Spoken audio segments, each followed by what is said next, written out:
देखिए, कल्पना कीजिए कि कोई आम आदमी सीधे बैंक में जाता है और मैनेजर से कहता है कि मुझे ना 100 करोड़ रुपए का लोन चाहिए। अब आम धारणा क्या होती है ऐसे में? आमतौर पर लोग यही सोचते हैं कि बैंक मैनेजर तुरंत पूछेगा कि भाई आपकी जमीन कितनी है या घर कहाँ है। बिल्कुल हाँ। लोगों को लगता है कि बैंक तुरंत उसके घर या गाड़ियों के कागज मांगेगा और अगर उनकी कीमत 100 करोड़ से ज्यादा निकल आई तो बस लोन पास हो जाएगा। हाँ, पर असल में ऐसा बिल्कुल नहीं होता। वही तो। असल में बैंक इस बात की उतनी परवाह नहीं करते कि आपके पास कितनी जमीन है। वो किसी और ही चीज की तलाश में होते हैं। और आज की इस गहन चर्चा में हम एक ऐसे ही दस्तावेज या कह लीजिए एक ऐसी प्रक्रिया पर बात करने वाले हैं जो मतलब बैंकिंग की दुनिया का सबसे बड़ा रहस्य है। बिल्कुल, जिसे हम क्रेडिट अप्रेजल या साख मूल्यांकन कहते हैं। सही। ये सिर्फ हाँ या ना बोलने का खेल नहीं है। ये एक तरह का जासूसी अभियान कहा जाए तो, जब बैंक को डेटा, गणित और क्या कहते हैं भविष्यवाणियों के जरिए ये तय करना होता है कि कोई बिजनेस कल जिंदा रहेगा भी या नहीं। तो चलिए इसे विस्तार से समझते हैं। सबसे पहले तो ये बताइए, ये पूरी प्रक्रिया शुरू कहाँ से होती है? ये ये एक बहुत ही सटीक सवाल है। देखिए, शुरुआत होती है इस एक बहुत ही बुनियादी सच से कि बैंक जो पैसा बांट रहे हैं ना, वो उनका अपना पैसा थोड़ी ना है। हाँ, वो तो आम जनता का पैसा है, हमारा और आपका पैसा है। एकदम सही, वो डिपॉजिट करने वालों का पैसा है। इसलिए क्रेडिट अप्रेजल का जो सबसे पहला और मैं कहूंगी आखिरी लक्ष्य है, वो है पैसे की सुरक्षा और उसकी लिक्विडिटी यानी तरलता। अच्छा। अब देखिए, अगर हम कुछ दशक पीछे जाएं, तो ये प्रक्रिया बहुत हद तक सब्जेक्टिव हुआ करती थी। मतलब बैंक मैनेजर एप्लीकेंट को देखता था, उसकी बातों को सुनता था और बस अपने निजी अनुभव के आधार पर फैसला ले लेता था। अरे वाह! मतलब चेहरा देखकर लोन मिल जाता था। हाँ, कुछ हद तक वैसा ही था, लेकिन आज ऐसा बिल्कुल नहीं है।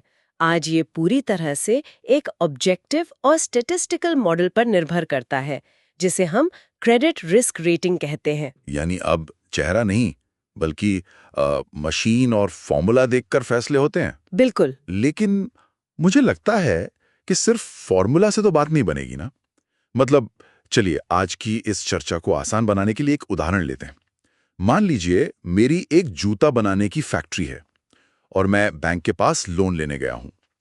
तो बैंक सबसे पहले क्या करेगा? बैंक सबसे पहले आपके प्रस्ताव का सत्यापन करेगा, वैलिडेशन करेगा, क्योंकि देखिए कागजों की दुनिया में लिखी हर चीज सच नहीं होती। हाँ, फ्रॉड तो बहुत होते हैं। हाँ, तो अगर आपकी जूता फैक्ट्री एक कंपनी है, तो बैंक सबसे पहले उसका सर्टिफिकेट ऑफ इनकॉर्पोरेशन चेक करेगा। अच्छा, उसकी पूर्ण जांच होगी। हाँ, और ये भी देखा जाएगा कि जो व्यक्ति लोन मांग रहा है, क्या उसके पास कानूनी रूप से लोन लेने का अधिकार है भी या नहीं। जैसे क्या कंपनी के बोर्ड ऑफ डायरेक्टर्स ने इसके लिए कोई प्रस्ताव मतलब रेजोल्यूशन पास किया है। ओह, समझ गया। लेकिन ये तो सब टेबल पर बैठकर कागज चेक करने वाली बात होगी। क्या बैंक वाले असल में उठकर मेरी फैक्ट्री देखने आएंगे? बिल्कुल आएंगे, और वही तो सबसे रोमांचक हिस्सा होता है, जिसे हम फील्ड वेरिफिकेशन कहते हैं। बैंक के अधिकारी सच में उस जूता फैक्ट्री का दौरा करेंगे। अच्छा, ये तो सच में किसी जासूस की तरह सुराग ढूंढने जैसा लग रहा है। और मैंने पढ़ा है कि इस पूरी जांच को एक ढांचे में ढालने के लिए कुछ 7 C's, हाँ 7 C's का इस्तेमाल होता है। हाँ, 7 C's वो बैंकिंग का एक बहुत पुराना और मजबूत फ्रेमवर्क है। हाँ, जैसे character, capacity, capital, collateral, conditions, cash flows और क्रेडिट वर्थिनेस। पर रुकिए, मुझे यहाँ एक चीज थोड़ी अजीब लग रही है। क्या अजीब लग रहा है? अगर कोलैटरल यानी जो हम प्रॉपर्टी गिरवी रखते हैं वो सिर्फ एक बैकअप है, तो आम लोगों में ये गलतफहमी क्यों है कि बैंक सिर्फ प्रॉपर्टी देखकर लोन देते हैं? यहाँ सबसे दिलचस्प बात यह है कि बैंक कोई रियल एस्टेट एजेंट नहीं है। हाँ, सही बात है। उन्हें प्रॉपर्टी थोड़ी बेचनी है। बिल्कुल, उनका काम जमीनें बेचना या प्रॉपर्टीज की नीलामी करना थोड़ी ना है। बैंक की नजर में कोलैटरल कभी भी किसी बिजनेस की सफलता की गारंटी नहीं होता। अच्छा, तो फिर असली हीरो कौन है इस कहानी में? असली ध्यान होता है उनका कैश फ्लो पर। वो ये देखना चाहते हैं कि आपकी वो जूता फैक्ट्री रोजाना जूते बनाकर और उन्हें बेचकर इतना कैश यानी नकद जनरेट कर सकती है या नहीं कि वो आसानी से अपना लोन चुका सके। ओह, तो कोलैटरल सिर्फ एक आखिरी सहारा है। हाँ, कोलैटरल तो सिर्फ तब काम आता है जब सारे रास्ते बंद हो जाएं, जब बिजनेस पूरी तरह से डूब जाए और बैंक को अपना डूबा हुआ पैसा वापस निकालने के लिए कानूनी प्रक्रिया का सहारा लेना पड़े। वरना बैंक चाहता है कि आप बिजनेस से कमाएं और लोन चुकाएं। समझ गया। तो इसका सीधा सा मतलब ये हुआ कि असली राजा कैश फ्लो है, जमीन के कागज नहीं। एकदम सही समझे आप। अब मान लेते हैं कि बैंक को मेरी इस जूता फैक्ट्री के इरादों और उसके कैश फ्लो पर पूरा भरोसा हो गया है। उन्हें लगता है फैक्ट्री चल पड़ेगी। लेकिन फैक्ट्री को रोजाना चमड़ा खरीदना है, मजदूरों को हर महीने सैलरी देनी है और वो बिजली का बिल भी तो भरना है। इन सब छोटे मोटे खर्चों के लिए भी तो पैसे चाहिए ना। बिल्कुल चाहिए। और यहीं पर हम किसी भी बिजनेस के सबसे महत्वपूर्ण हिस्से में प्रवेश करते हैं, जिसे हम वर्किंग कैपिटल या कार्यशील पूंजी कहते हैं। Working capital. हाँ, किसी भी मैन्युफैक्चरिंग यूनिट को डे टू डे चलाने के लिए जिस फंड की जरूरत होती है ना, वही वर्किंग कैपिटल होती है। और हम इसको दो हिस्सों में बांट सकते हैं, ग्रॉस वर्किंग कैपिटल और नेट वर्किंग कैपिटल। अरे जरा एक मिनट रुकिए, इन दोनों में क्या फर्क है? अगर मैं इसको अपनी उस जूता फैक्ट्री के नजरिए से देखूं, तो वर्किंग कैपिटल एक तरह से उस फैक्ट्री की नसों में दौड़ने वाले खून की तरह है। हाँ, ये बहुत ही शानदार उपमा है, खून का बहाव। है ना? अगर खून का बहाव रुका तो फैक्ट्री तुरंत बीमार पड़ जाएगी। बिल्कुल। अब देखिए, इसमें जो ग्रॉस वर्किंग कैपिटल है, उसका मतलब है कि उस फैक्ट्री की सारी करंट एसेट्स, जैसे कि जो कच्चा चमड़ा गोदाम में रखा है, जो जूते बनकर तैयार है और जो कैश फैक्ट्री के बैंक अकाउंट में पड़ा है, उस सब का टोटल वैल्यू क्या है। अच्छा, सब कुछ मिलाकर ग्रॉस हो गया। और नेट? नेट वर्किंग कैपिटल ये बताती है कि इन सारी एसेट्स को आखिर खरीदा कैसे गया है। मतलब खुद के पैसे से या उधार से? हाँ, क्या इसके लिए मार्केट से छोटे मोटे उधार लिए गए हैं? असल में ये करंट एसेट्स और करंट लायबिलिटीज के बीच का अंतर होता है। और पता है बैंक हमेशा क्या चाहता है? क्या चाहता? बैंक चाहता है कि ये अनुपात हमेशा 1:1 यानी 1:1 से ज्यादा ही रहे। लेकिन इस पैसे की रोजाना आखिर जरूरत क्यों पड़ती है, ये समझने के लिए हमें फैक्ट्री के ऑपरेटिंग साइकिल यानी संचालन चक्र को देखना होगा। ऑपरेटिंग साइकिल, ये कैसे काम करता है? मतलब मेरे पास थोड़ा कैश है, मैंने उससे कच्चा चमड़ा खरीद लिया, अब आगे क्या होगा? आगे वो चमड़ा सीधा अपने आप जूता थोड़ी बन जाएगा। हाँ हाँ, जादू थोड़ी है। हाँ, वो फैक्ट्री में मशीनों के बीच से गुजरेगा, थोड़ा वक्त लगेगा। इस स्टेज को हम वर्क इन प्रोसेस या शॉर्ट में WIP कहते हैं। अच्छा, आधा अधूरा जूता। सही कहा। फिर कुछ दिनों बाद वो एक पूरा तैयार जूता बनता है, यानी फिनिश गुड्स। अब यहाँ सबसे बड़ी ध्यान देने वाली बात सुनिए। ठीक, बताइए। जूता जैसे ही बनता है, क्या तुरंत कैश आपके हाथ में आ जाता है? बिल्कुल नहीं, मुझे तो उसे दुकानों तक भेजना पड़ेगा। हाँ, और जब वो जूता बाजार में किसी दुकानदार के पास जाता है, तो वो दुकानदार आपको तुरंत पैसे निकालकर थोड़ी देता है। अरे हाँ, वो तो बोलेगा कि पहले माल बिकने दो, फिर पैसे दूंगा। बिल्कुल। तो वो दुकानदार आपका डेटर यानी देनदार बन जाता है। और फिर कुछ हफ्तों या कभी-कभी महीनों बाद वो दुकानदार अंततः आपकी फैक्ट्री को पैसे चुकाता है। और तब जाकर इतने लंबे सफर के बाद वो वापस कैश बनता है। अच्छा, तो ये तो पूरा का पूरा एक इंतजार का खेल है। मतलब मैंने चमड़ा खरीदने के लिए आज अपनी जेब से कैश दिया, हाँ। लेकिन वो जूते बिकने के बाद मेरे हाथ में असली पैसे आने में मान लीजिए 3 महीने लग गए। हाँ, ये 3 महीने आपका ऑपरेटिंग साइकिल हुआ। तो इस 3 महीने के इंतजार के दौरान फैक्ट्री का रोज का खर्च चलाने के लिए, मजदूरों को पैसे देने के लिए ही मुझे बाहरी फंड या बैंक लोन चाहिए होता है। अगर हम इसे व्यापक परिप्रेक्ष्य से जोड़ें, तो कहानी बिल्कुल यही है। बैंक का काम ही इस खाली समय, इस गैप को भरना होता है। तो अब मेरे दिमाग में एक सवाल आ रहा है। जी, पूछें। मान लीजिए मेरी एक दूसरी फैक्ट्री भी है, लेकिन वो जूते नहीं बल्कि ब्रेड बनाती है।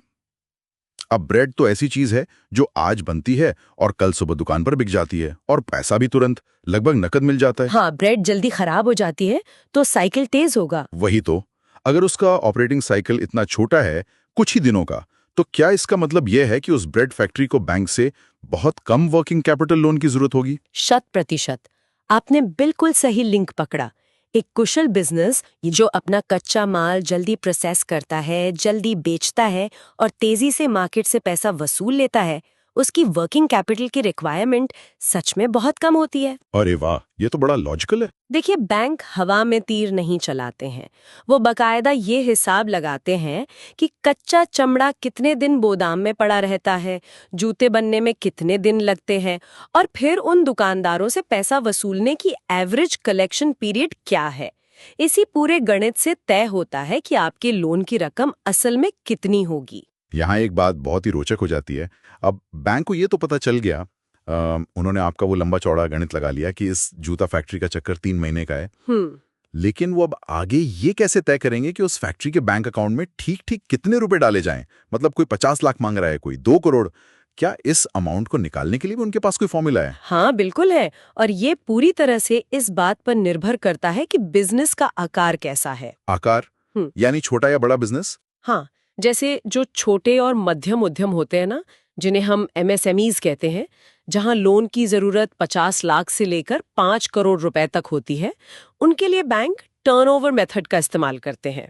टर्नओवर मेथड, ये नाम सुनकर ना पता नहीं क्यों मुझे किसी उस फास्ट फूड कॉम्बो मील की याद आ रही है। Fast food combo meal? वो कैसे? मतलब जहां आप काउंटर पर जाते हैं, एक मील नंबर चुन लेते हैं और बिना ज्यादा सोचे समझे आपको एक तय मात्रा में बर्गर, फ्राइज और कोल्ड ड्रिंक मिल जाती है। सब कुछ पहले से तय होता है। क्या ये मेथड भी उतना ही स्टैंडर्डाइज्ड है? हाँ, ये उपमा तो बिल्कुल सटीक है। टर्नओवर मेथड सच में बहुत ही तेज और स्टैंडर्डाइज्ड होता है, बिल्कुल किसी कॉम्बो मील की तरह। तो इसमें होता क्या है असल में? इसमें बैंक एक स्टैंडर्ड मानकर चलते हैं कि एक छोटे बिजनेस का जो संचालन चक्र है वो औसतन 3 महीने का ही होता है। ठीक है, 3 महीने मान लिए। अब साल में होते हैं 12 महीने। इसका मतलब है कि ये चक्र पूरे साल में 4 बार घूमेगा। इसलिए बैंक ये आकलन कर लेते हैं कि बिजनेस का जो पूरे साल का अनुमानित टर्नओवर होगा, उसका लगभग 25% हिस्सा वर्किंग कैपिटल होना चाहिए। अच्छा, सीधा 25%? हाँ, और इस 25% में से 20% तो बैंक खुशी खुशी फाइनेंस कर देता है, और जो बाकी का 5% बचा वो मार्जिन के रूप में व्यापारी को अपनी जेब से लगाना होता है। अरे, ये तो उन छोटे व्यापारियों के लिए सच में बहुत आसान और तेज हो गया। लोन लेना सिंपल हो गया। लेकिन रुकिए, अगर मेरी वो जूता फैक्ट्री अब बहुत बड़ी हो गई है, मान लीजिए वो एक बड़ी अंतर्राष्ट्रीय कंपनी बन गई है, तब तो बैंक ये फास्ट फूड कॉम्बो वाला तरीका यूज नहीं कर पाएंगे ना? बिल्कुल नहीं। बड़ी कंपनियों के केस में कहानी बदल जाती है। उनके लिए बैंक MPBF मेथड का इस्तेमाल करते हैं। MPBF, ये क्या होता है? इसका फुल फॉर्म है मैक्सिमम परमिसिबल बैंक फाइनेंस, यानी बैंक अधिकतम कितना पैसा दे सकता है। ये तरीका टंडन समिति ने विकसित किया था। टंडन समिति? अच्छा, इन्होंने क्या अलग किया? देखिए, टंडन समिति का मेन मकसद ये था कि बड़ी कंपनियां आदत से मजबूर होकर बैंक के पैसे से अपना गोदाम ना भरती रहें। हाँ, पता चला सारा पैसा कच्चा माल खरीद कर रखने में फंसा दिया। सही कहा। बैंक चाहता है कि बिजनेस जैसे जैसे बड़ा हो, वो धीरे धीरे खुद के पैरों पर खड़ा हो और अपनी लॉन्ग टर्म नीड्स के लिए अपने खुद के लॉन्ग टर्म फंड्स का इस्तेमाल करे, ना कि बार बार बैंक की वर्किंग कैपिटल पर निर्भर रहे। हाँ, मतलब बैंक एक तरह से उन्हें कह रहा है कि भाई सारा जोखिम सिर्फ मैं क्यों उठाऊं, तुम्हारा बिजनेस है, थोड़ा अपना लंबा पैसा भी तो इसमें लगाओ। एकदम सही पकड़ा आपने। टंडन समिति के सुझावों के अनुसार इस मेथड में ये अनिवार्य कर दिया गया कि उधारकर्ता अपनी कुल करंट एसेट्स का कम से कम 25% हिस्सा अपने खुद के लॉन्ग टर्म फंड से लाएगा। अच्छा, इससे बैंक का रिस्क कम हो गया? हाँ, और इसका सबसे बड़ा फायदा ये होता है कि कंपनी का जो करंट रेशो है वो बढ़कर कम से कम 1.33 तक पहुंच जाता है, जो कि बैंक के लिए एक बहुत बढ़िया सुरक्षा कवच है। समझ गया। और मैंने कहीं पढ़ा था कि इस पूरे गणित को, यानी इस रेशो वगैरह को लगाने और समझने के लिए बैंक के खास तरह के डेटा का सहारा लेते हैं, जिसे CMA डेटा कहते हैं। हाँ, CMA डेटा यानी क्रेडिट मॉनिटरिंग अरेंजमेंट। इसमें तो मैंने सुना है कि बहुत सारे अलग अलग फॉर्म्स भरे जाते हैं।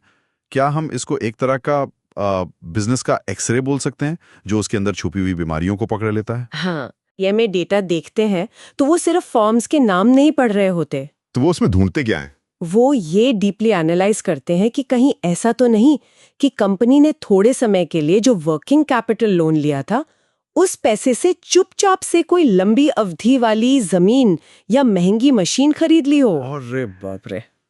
पैसे सस्ते उधार लिए फैक्ट्री चलाने के लिए और लगा दिए रियल एस्टेट में। बिल्कुल, वही फ्रॉड। तो ये CMA डेटा बैंक को तुरंत बता देता है कि फंड्स का फ्लो ठीक दिशा में हो रहा है या नहीं। ये तो वाकई बहुत सख्त और मजबूत व्यवस्था लग रही है। लेकिन चलिए अब एक बिल्कुल अलग सिनेरियो सोचते हैं। हाँ बताइए।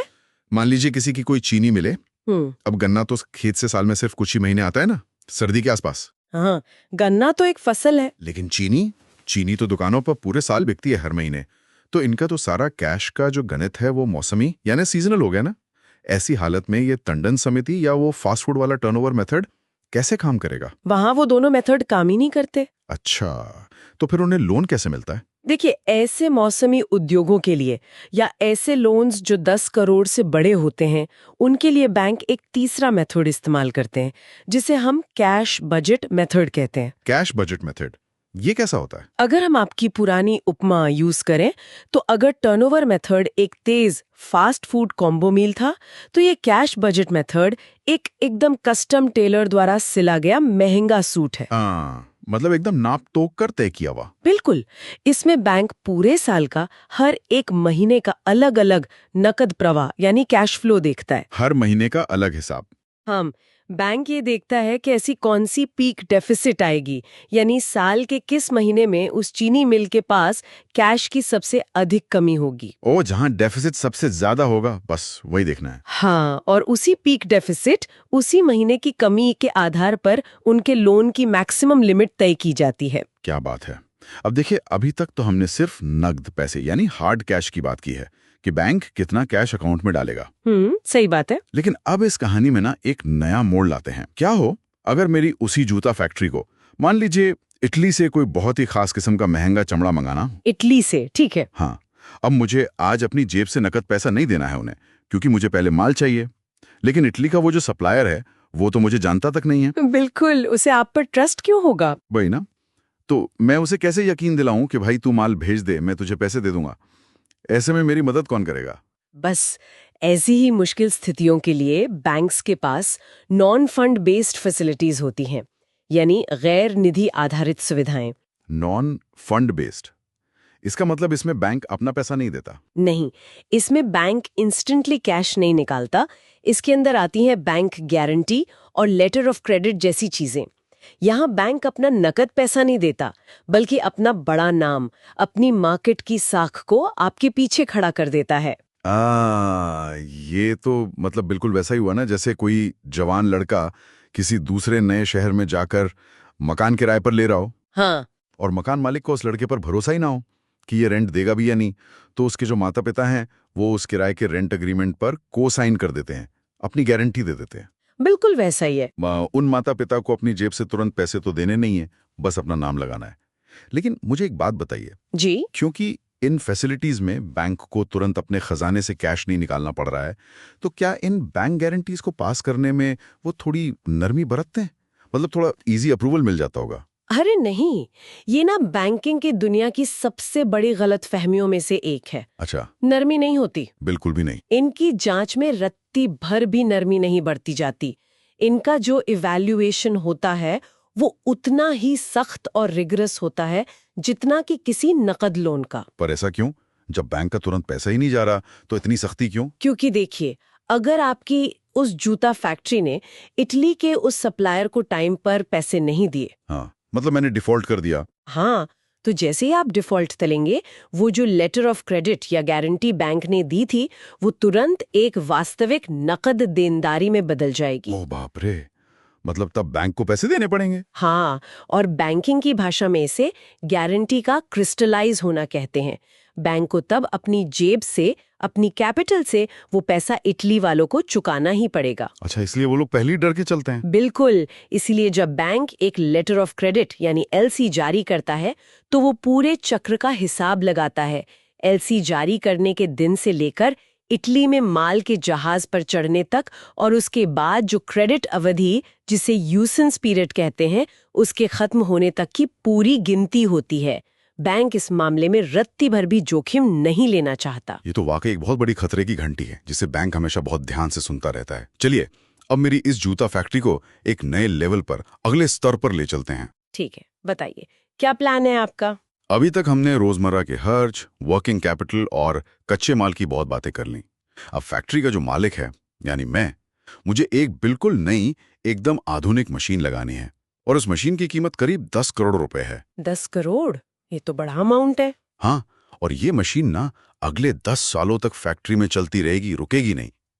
अब यहाँ मेरे वो पुराने वर्किंग कैपिटल के फॉर्मूले तो काम आएंगे नहीं, है ना? नहीं, वो यहाँ बिल्कुल काम नहीं आएंगे।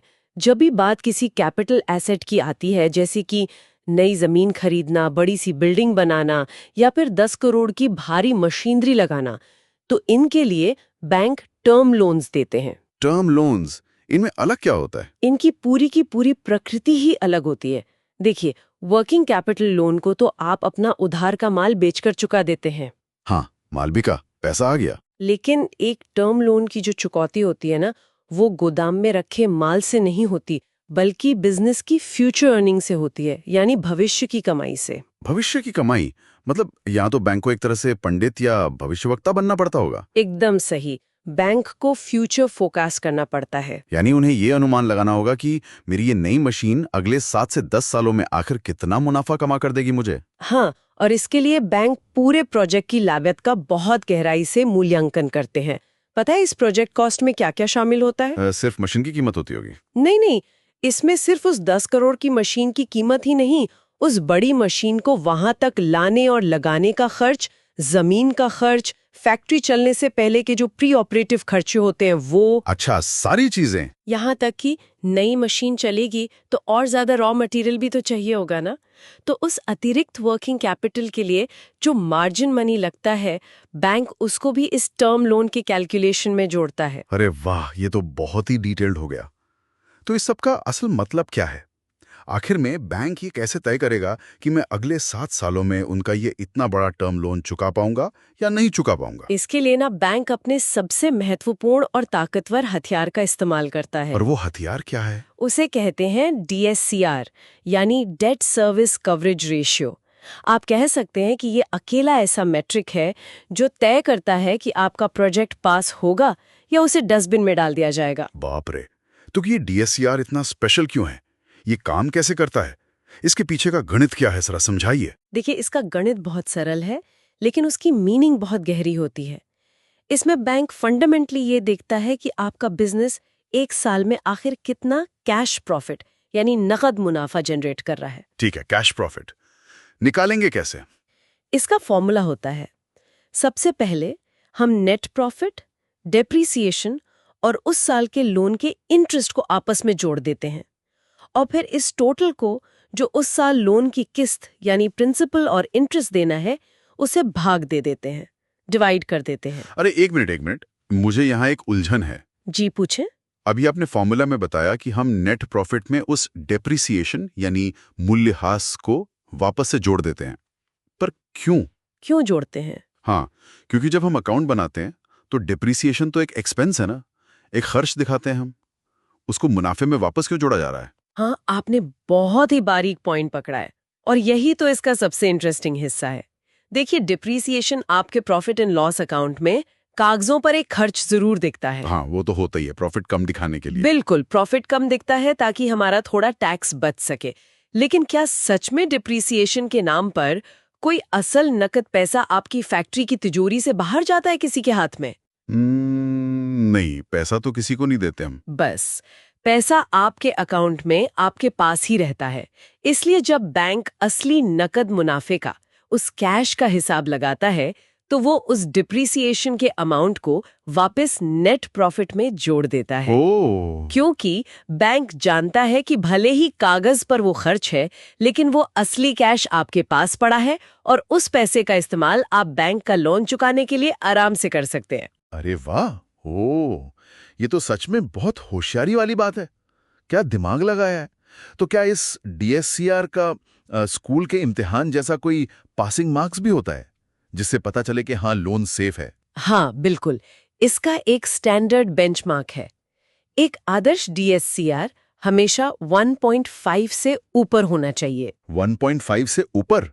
इसका आसान भाषा में क्या मतलब हुआ? इसका सीधा सा अर्थ ये है कि अगर आपकी उस जूता फैक्ट्री को बैंक को किश्तों और ब्याज के रूप में पूरे साल में मान लीजिए 100 रुपए चुकाने हैं, तो आपकी फैक्ट्री के पास कम से कम 150 रुपए की नकदी यानी कैश जनरेट होना ही चाहिए। अच्छा, तो 50 रुपए एक्स्ट्रा बचे? हाँ, ये जो 50 रुपए का अतिरिक्त कुशन है ना, ये बैंक को आश्वस्त करता है, उन्हें सुरक्षा का एहसास दिलाता है कि कल को थोड़ा बहुत मुनाफा कम भी हुआ तब भी उनकी लोन की किस्त नहीं टूटेगी। अगर मैं इसे थोड़ी और आम भाषा में कहूं तो ये DSCR मूल रूप से किसी भी बिजनेस के सांस लेने की जगह या उस ब्रीदिंग रूम को दर्शाता है। बिल्कुल, सांस लेने की जगह। लेकिन अब इसमें एक छोटी सी प्रैक्टिकल प्रॉब्लम आती है मेरे दिमाग में। वो क्या? मान लीजिए मेरी वो 10 करोड़ की नई मशीन अभी पिछले महीने ही फैक्ट्री में लगी है। अब पहले साल तो मेरे मजदूर भी उसे ठीक से चलाना सीख ही रहे हैं। हाँ, टाइम तो लगता है नई मशीन समझने में। सही बात है, उत्पादन भी थोड़ा धीमा है, तो नेचुरली मेरा मुनाफा थोड़ा कम होगा पहले साल। और जब मैंने अपना DSCR कैलकुलेट किया तो वो 1.5 आने के बजाय सिर्फ 1.2 ही आ रहा है। 1.2 यानी रिक्वायरमेंट से कम। हाँ, तो क्या बैंक मेरे स्टॉर्म लोन को पहले ही साल सीधे खारिज कर देगा कि भाई तुम्हारा पास मार्क नहीं आया, लोन रिजेक्ट? ये एक बहुत ही महत्वपूर्ण सवाल खड़ा करता है और वाकई यहीं पर हमें ये पता चलता है कि बैंकिंग सिस्टम सिर्फ एक अंधा बेदर्द कैलकुलेटर नहीं है। अच्छा, उसमें थोड़ी इंसानियत भी होती है। बिल्कुल। इन दस्तावेजों के अनुसार बैंक ऐसे शुरुआती कमजोर प्रस्तावों को सीधे कूड़ेदान में नहीं फेंकते। बैंक के एक्सपर्ट मैनेजर्स ये हकीकत समझते हैं कि जब भी कोई नया प्रोजेक्ट लगता है, उसके शुरुआती 1 या 2 वर्षों में बिजनेस थोड़ा संघर्ष तो करता ही है। तो ऐसी स्थिति में बैंक अपनी भी सुरक्षा कैसे करता है और उस बिजनेस को भी डूबने से कैसे बचाता है? वो उनके रीपेमेंट शेड्यूल यानी चुकौती की जो योजना होती है ना, उसमें थोड़ा सा बदलाव कर देते हैं, उसे एडजस्ट कर देते हैं। एडजस्ट कर देते हैं कैसे? जैसे बैंक उस जूता फैक्ट्री को एक मॉरेटोरियम ऑफर कर सकता है। मॉरेटोरियम यानी छूट? हाँ, एक तरह की राहत। यानी बैंक आपसे कहेगा कि देखिए, आप शुरू के 6 महीने या शायद पहले 1 साल तक हमें लोन का मूलधन यानी प्रिंसिपल अमाउंट मत लौटाइए। अरे वाह!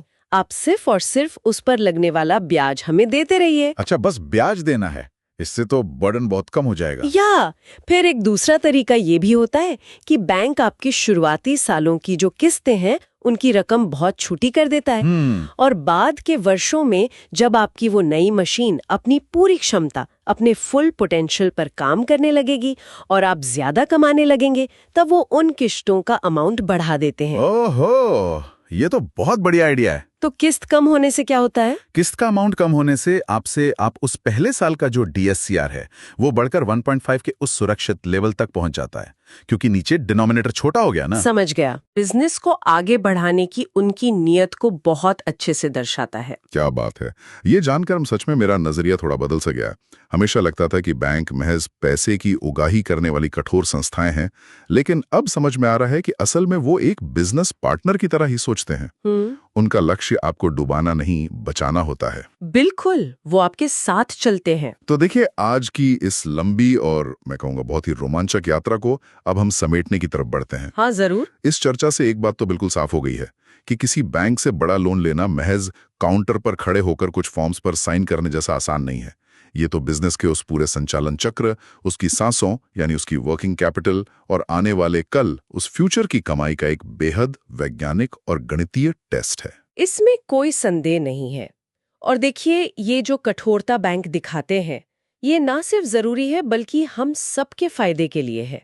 जब हम इन CMA डेटा, DSCR और उन 7 Cs के पन्नों को इस तरह से गहराई में उतरकर पढ़ते हैं, तब जाकर हमें ये एहसास होता है कि हमारा बैंकिंग सिस्टम आखिर कितनी बारीकी से इस पूरी अर्थव्यवस्था को एक झटके में ढाने से बचाता है। सही कहा आपने। और हमारे श्रोताओं के लिए ये सब जानना इसलिए भी बहुत जरूरी हो जाता है क्योंकि भले ही आप लोग खुद आज कोई बड़ी लेदर फैक्ट्री ना लगा रहे हो या करोड़ों का बड़ा मशीनरी लोन अप्लाई ना कर रहे हो, लेकिन जो बड़ा पैसा बैंक रोजाना इन बड़े बिजनेसेस की नसों में डाल रहा है ना, वो पैसा अंततः किसका है? वो आखिरकार हमारा और आपका ही तो पैसा है। और ये सारी की सारी सख्त व्यवस्था उस आम जनता के पैसे को सुरक्षित रखने के लिए ही बनाई गई है। बिल्कुल सत्य कहा आपने।